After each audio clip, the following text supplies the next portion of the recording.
Céline Lys-Raoux avait 37 ans quand elle a découvert son cancer du sein. Ses fils, 8 ans et 1 an.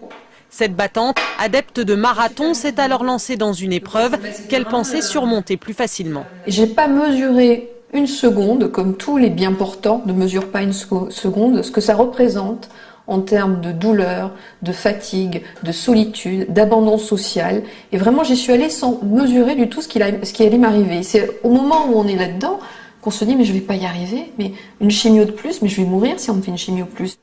Opération, chimiothérapie, rayon, 2 ans de traitement et au bout, la guérison. Puis le retour au travail. Journaliste, elle lance avec son amie Céline Dupré le magazine qu'elle aurait voulu lire. On manquait, quand on était malade, d'un journal qui vous informait, qui vous rassurait, qui vous donnait des tas de petits trucs qui font que la vie avec la maladie est moins difficile, et moins pénible et moins angoissante. 3 numéros sont déjà sortis de ce magazine féminin distribué gratuitement dans les centres anti-cancer.